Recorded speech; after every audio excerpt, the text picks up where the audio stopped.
Assalamualaikum warahmatullahi wabarakatuh.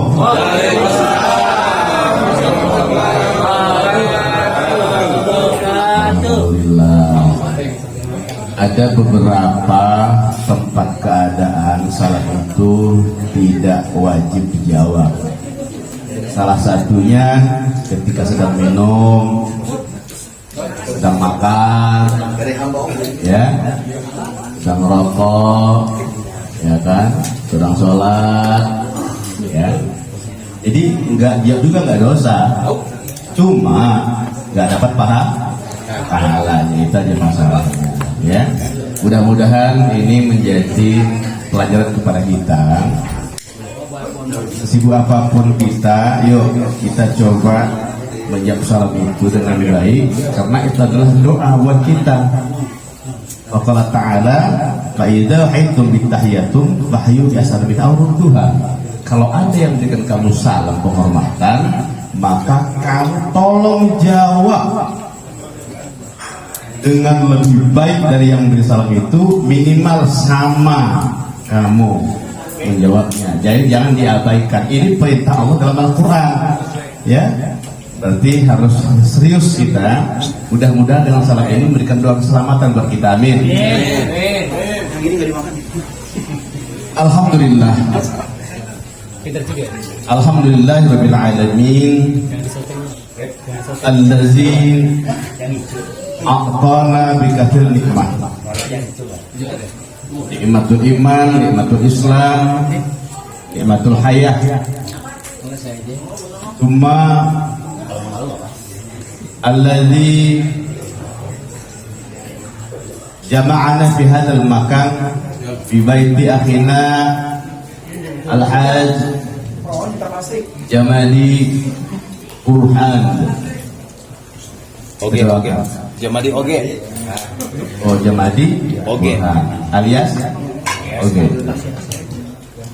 Salatan wa salaman ala habibina nabiyina Muhammad sallallahu alaihi wasallam, khataman nabiyyin sayyidil mursalin, wa insyaallah nahnu bi rahmatika arhamar rahimin. Amin. Amma ba'd.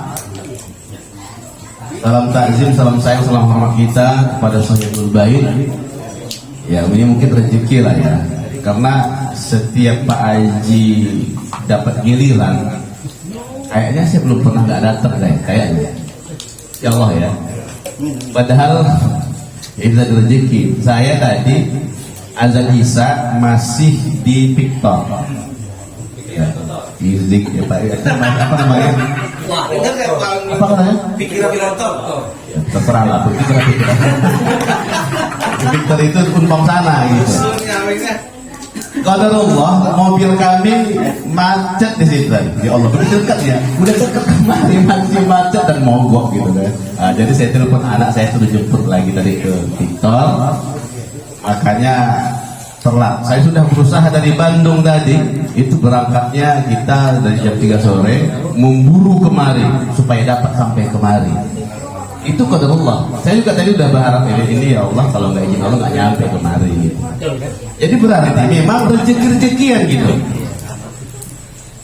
Karena bahkan ada jemaah di antara kita ini, saya belum pernah ikut hadir ke rumahnya. Padahal kita sudah berapa putaran ini sebenarnya. Ya, nah inilah salah satu tanda bahwa kasih sayang Allah Subhanahu Wa Taala. Ya. Mudah-mudahan ya ini jadi wasilah kepada kita, bagi kita kesehatan agar bisa aktif dalam pengajian ini. Apapun kadang-kadang rintangan-rintangan kita. Cuma satu pesan saya, jangan pernah suzon. Nah, saya kurang senang itu. Ada teman kita tadi ngomong sama saya, inilah Ustaz contoh. Masa Ustaz tetap telat? Nah, itu kurang bagus itu. Ya kenapa? Ada kondisi. Yang biasa itu tadi itu Haji Bayu. Tadi nggak dia, bukan dia tadi. Selesai itu. Iya. Jadi ini perlu dipahamkan itu. Ya, perlu dipahamkan itu. Mudah-mudahan ya, kita sehat-sehat terus, kita aktif dan hadir kemari karena panggilan silaturahim. Nah itu yang paling penting sekali. Hormat yang sama tentunya ila al-asatid al-jadur fi hadal makan, pada guru-guru kita yang hadir pada tempat ini. Alhamdulillah hadir komplit, kayaknya komplit ini ya. Ya, alhamdulillah. Terus salam takzim berikutnya kepada ketua pengajian kita Bapak Joyce Sayandi, mudah-mudahan sehat terus ya, serta teman-teman staf pendukung pengajian kita ini. Kembali kita harus bersyukur Allah Subhanahu wa taala, nikmat Allah yang begitu besar sehingga kita diberi kesempatan. Ini kaji kita malam ini. Diberi kesempatan untuk hidup di dunia ini. Tujuan Allah memberikan kita kehidupan di dunia ini jelas tujuannya, bukan asal-asalan. Kita syukuri sehingga kita bisa menata hidup ini dengan baik sesuai dengan harapan Allah Subhanahu wa taala. Mudah-mudahan dalam hidupnya kita di dunia ini memberikan kebaikan buat diri kita, lingkungan kita, keluarga kita, bangsa dan negara kita, insya Allah. Salawat dan salam telah tumpah kepada Nabi kita Nabi Muhammad SAW, Nabi yang sangat-sangat peduli dengan kita, sangat-sangat sayang pada kita. Mudah-mudahan kita sadar bahwa tidak ada cinta yang lebih mulia selain cinta Rasulullah SAW kepada umatnya. Tidak ada cinta yang lebih tinggi selain cinta Rasulullah kepada umatnya. Dalam setiap doa Rasulullah, ini bayangkan ini ya, setiap doa Rasulullah tidak pernah mendahulukan minta pada Allah Subhanahu wa taala kebaikan buat keluarganya, anaknya, istrinya, hidupnya, sehatnya, rezekinya, enggak. Yang pertama Rasul doakan adalah semoga umatku mendapatkan ampunan Allah dan masuk ke dalam surga. Subhanallah. Cinta mana yang paling tinggi selain cinta Rasulullah SAW ini? Dan rasanya betapa begoknya kita, betapa bodohnya kita, betapa paloknya kita ketika kita tidak membalas cinta Rasulullah SAW ini. Rasul tidak minta banyak. Rasulullah SAW hanya minta kita itu mengucapkan salawat dan salam ketika namanya disebutkan. Karena feedbacknya adalah berselawat sekali dengan Rasulullah itu memberikan manfaat positif, bahkan doa yang Allah berikan kepada kita dengan kita berselawat sekali saja, apalagi berkali-kali. Mudah-mudahan ini motivasi kepada kita semua untuk lebih menjaga cinta kita kepada Rasulullah SAW sampai akhir hidup kita nanti. Amin ya rabbal alamin. Jamaah, oh jamaah. Tema kita pada malam hari ini artinya menyambung pengajian yang pernah saya sampaikan yang libur 2 bulan kayaknya udah ya, libur 2 bulan, tentang bagaimana ma'rifatullah, bagaimana kita mengenal Allah melalui asma'nya, melalui nama-namanya. Karena awaludin ma'rifatullah, karena pertama dan dasar agama kita itu adalah mengenal Allah. Bagaimana kita mengenal Allah, bagaimana kita mencintai Allah, bagaimana kita mematuhi Allah, makanya lah kita belajar untuk mendalami tanda-tanda yang Allah berikan kepada kita. Salah satu tandanya adalah melalui Asmaul Husna, nama-nama Allah ini, agar tambah tumbuhlah cinta kita ini. Allah Sang Maha Pencinta, tiada duanya dan tiada berbelah bagi. Tingginya cinta Rasulullah kepada kita, maka lebih tinggi cinta Allah kepada hambanya. Subhanallah.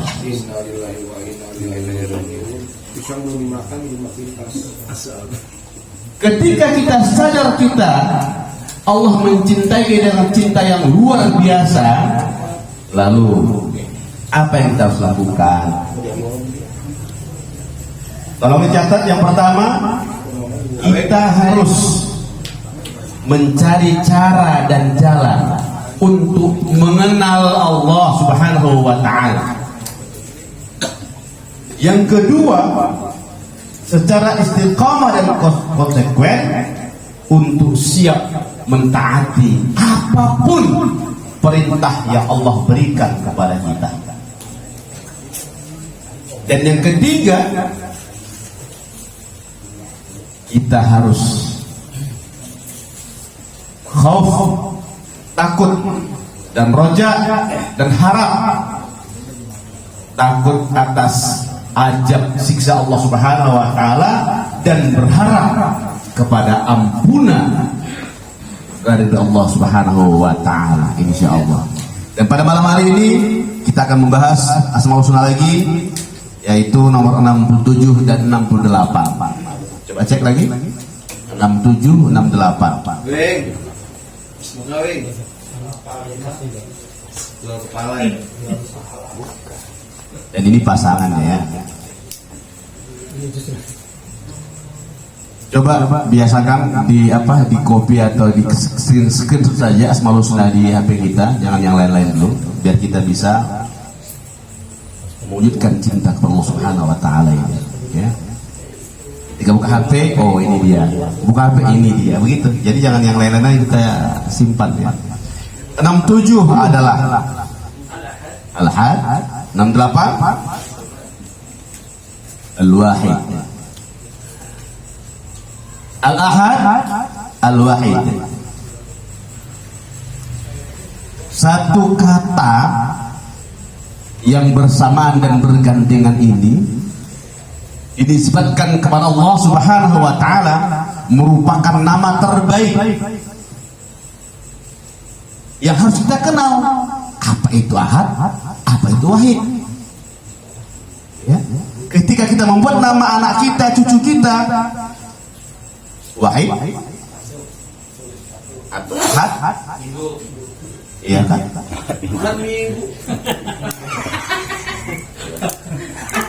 Itu tafsir Awin, itu nama tafsir Awin apa-apa. Tadi Victor pikiran kok. Iya benar. Iya. Sementara Al-Wahid dan akar katanya Al-Ahad juga sama, waw, ha, dan dal. Yang perlu kita pelajari, memahami perbedaan antara Al-Ahad dan Al-Wahid ini serupa tapi tak sama. Ketika kita membaca Allah Subhanahu wa ta'ala kata Al-Ahad, yang itu termaktub di dalam suratul Ikhlas, Qul wallahu ahad. Bukan hari Minggu. Iya. Iya. Cuma sejarahnya pembuatan kalender memang diawali itu hari Ahad, diartikan satu hari pertama. Tetapi dengan asma Allah, Ahadnya bukan yang pertama, tapi adalah Esa. Beda ya? Beda. Satu dan Esa. Bineka Tunggal Ika. Nah, jadi itu berbeda antara Esa ini. Ketika kita mengatakan Ahad itu minggu, mungkin sudah bahasa Indonesianya di kamus bahasa Indonesia Purwo dan Minto mengatakan Ahad itu adalah minggu. Padahal sebenarnya nama minggu sendiri itu tidak kita kenal. Ya. Ketika tahun 1925 baru mulai muncul nama kata minggu itu, merupakan nama sebuah perayaan orang-orang pagan, orang-orang Nasrani. Lalu mereka robah kalender kita itu yang sampai tahun 70 masih Ahad sudah jadi minggu mulai. Nah, jadi kalau kita sunahkan, kita biasakan aja manggil Ahad aja, bilang Ahad yang lagi minggu aja.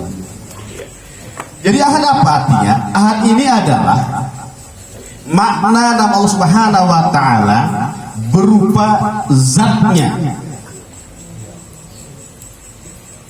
Katakan wallahu ahad, hati-hati jangan sampai mengucapkan kul tapi kul, ya beda ya antara qaf dengan kaf. Kalau qaf itu adil haq, bagian dalam dia lebih dalam, itu qaf, agak keluar baru kaf kita baca. Kalau qaf dia perhatikan gerakan tenggorokannya, qaqi qaqa kani qaqana minal muqni maqiqan qaniqa, itu qaf. Tapi kalau kaf ada namanya hamas, desah di sana, beda.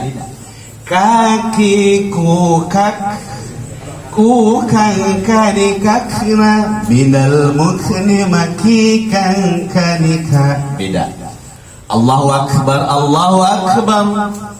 Jadi ada hamas di sana, ada desah di sana. Tapi kalau qaf itu qalqalah di sana. Ya, kalau kita baca. Jadi ketika kita mengatakan qul, apalagi kita baca kulhunya tadi itu berulang-ulang sampai lupa kita meletakkan kas dan qaf itu di mana gitu. Kenapa? Mau cepat atau buru-buru? Kemana? Baca kulhu. Nah, gitu ya. Salah. Kulhu. Qul huwallahu ahad, katakan. Tapi kalau qul artinya makan. Makan Allah ahad, makan Allah satu. Jadi ketika kata ahad itu muncul, maka mindset pikiran kita memikirkan bahwa secara zat Allah Subhanahu wa taala laisa kamitslihi syai'. Tidak ada yang bisa menyerupai Allah Subhanahu wa taala secara zatnya, dan tidak bisa dibayangkan dengan pikiran dan ucapan. Jangan pernah membayangkan bagaimana zat Allah itu begini bentuknya.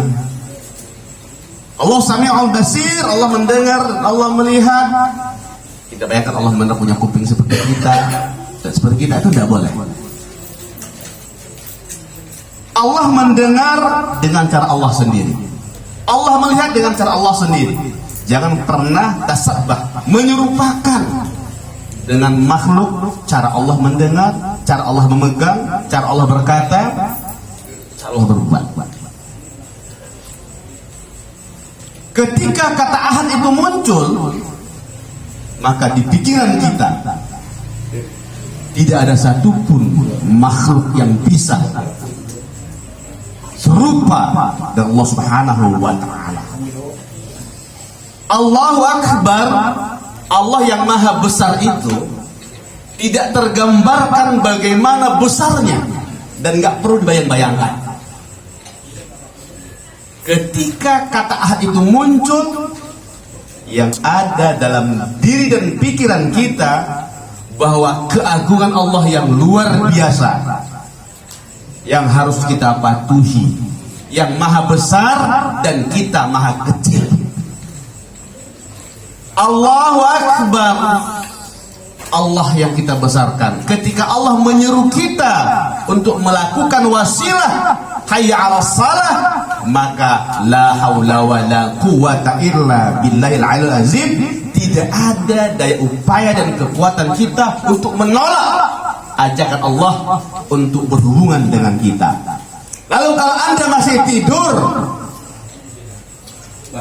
Anda masih repot dengan kerjaan Anda, berarti Anda sudah keluar dari mengimani makna ahadnya Allah Subhanahu wa ta'ala.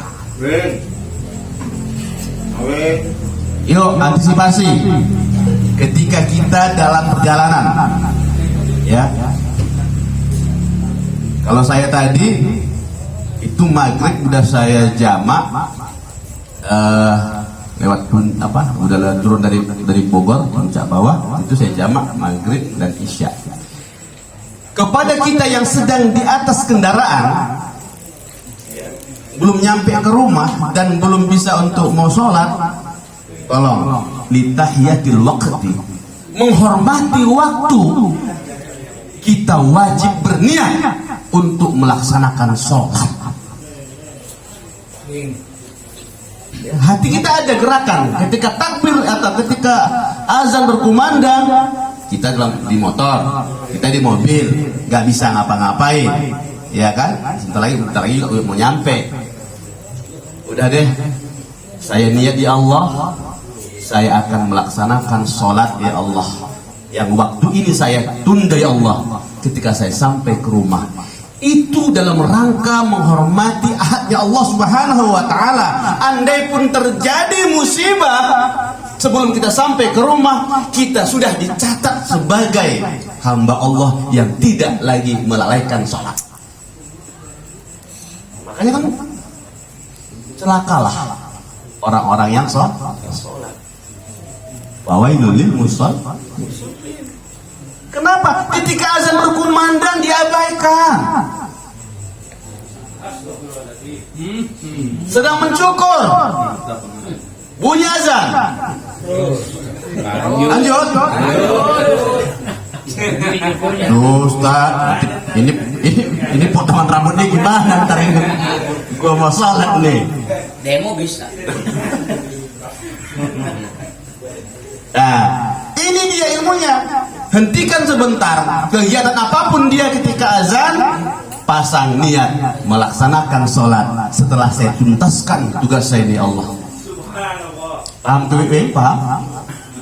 Tadi ada rukshoh buat si Awi. Iya. Ada rukshoh deh. Benar. Jadi Jadi ketika itu jangan diabaikan. Udah azan berkumandang, masih juga nyukur nggak berhenti.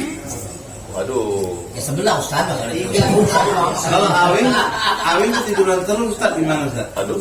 Nah, kalau ketiduran itu ada bab rukhsahnya 3 yang diangkat, rafa'a qalam, diangkat catatan. Ya, diangkat catatan. Pertama, ketika dia tidur, ya kan? Kedua, dia anak-anak, ketiga orang gila. Berarti nyukur nggak rukshoh weh. Nggak ada rukhsah itu. Nah, jadi ini yang perlu dipahamkan. Oke, kita kembalikan bahwa mengimani asma Allah yang bernama Ahad itu, kita meyakinkan membesar Allah Subhanahu wa Ta'ala yang maha zat, maha besar. Kalau kita bayangkan dengan apa ya, secara zahir metafisika saja, kita nggak bisa menggambarkan. Saya dulu pernah bingung ini, kenapa hitungan dunia itu ya 1000 tahun di dunia, hitungannya 1 hari di akhirat. Ternyata setelah kita hitung dan belajar, dikombinkan dengan peristiwa Isra Mi'rajnya Rasulullah SAW ke Sidratul Muntaha di sepertiga malam bisa PP. Jadi ketemu, ternyata lontaran cahaya per detik itu sampai 150 juta kilometer per detiknya. Itu hitungan dunianya, belum hitungan akhiratnya. Kalau kita bayangkan bagaimana, pernah saya baca hadis ketika malaikat Jibril meletakkan sayapnya sebelah menutupi bumi, bagaimana besarnya itu malaikat. Bagaimana ketika hadis Rasul menyatakan perjalanan dari pintu jannah, pintu surga ke pintu surga berikutnya, itu perjalanan sampai subhanallah 150 tahun. Kalau kita bayangkan besar Allah Subhanahu wa Ta'ala seperti apa lagi? Jadi nggak bisa dibayangkan itu. Jadi kalau kita ini yang smekot, ini pas smekot, meter kotor ini, ya kan? Di hadapan Allah kita sebesar apa gitu? Bayangkan itu. Ketika kita naik pesawat, Pak Ijam sering kan naik pesawat nih, ketinggiannya baru berapa kilometer lah itu? Paling tinggi 10 kilometer lah, ya kan? Udah nggak kelihatan tuh mana rumah mana pohon, nggak kelihatan lagi.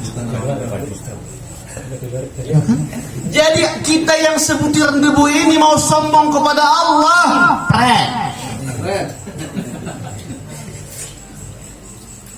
Disitulah mengimani ahadnya Allah Subhanahu wa taala. Lanjut. Udah ketemu belum? Belum. Cukup? Kayak Nasdem nih. Nanti duduk adem Pak. Satu lagi. Pasangannya tadi, satu lagi pasangannya. Singkat aja. Soalnya udah nunggu tuh nah. Pak Burhan nggak sabar dia. Yang kedua, Al-Wahid tadi ya. Al-Wahid. Apa beda Al-Wahid? Nah ini. Kalau Al-Wahid ini, ketika Allah yang Maha Esa atas setiap tindakan dan perbuatan yang dia lakukan. Jadi kita nggak ikut campur di situ.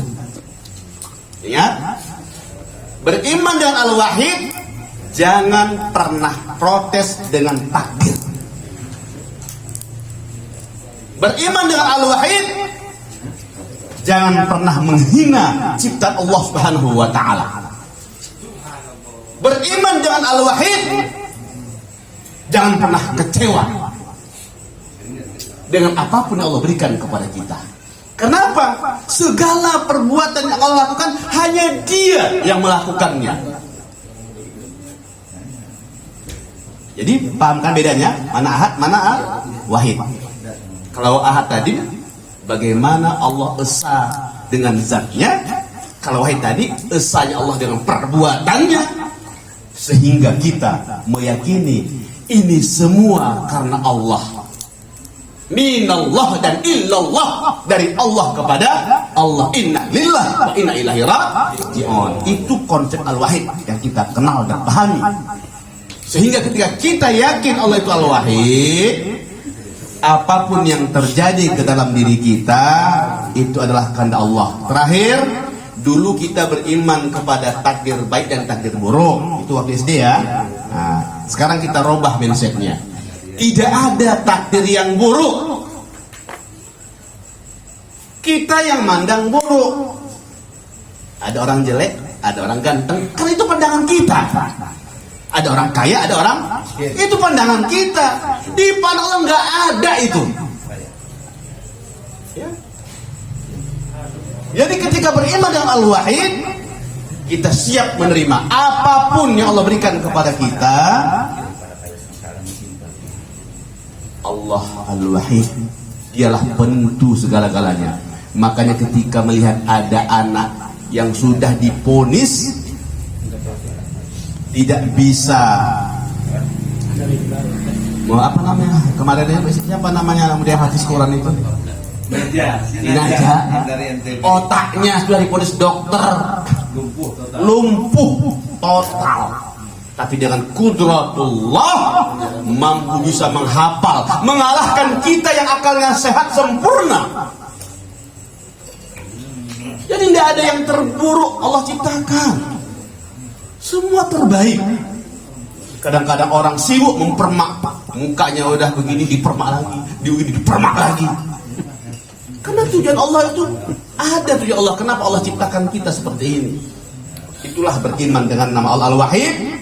Apapun yang Allah berikan harus kita terima dengan ridho dan ikhlas. Semua itu dari Allah dan kembali kepada Allah. Duduk lama-lama capek. Nasdem katanya Bang Bay. Berdiri lama-lama juga capek. Lama-lama juga capek. Ini saya juga masih lelah ini. Kos-kosan. Kita padakan sampai di sini. Panjang umur, rumah rezeki insyaallah. Akan kita bahas lagi, mengenal lagi asma Allah ini lebih jauh lagi insyaallah. Baiklah, assalamualaikum warahmatullahi wabarakatuh.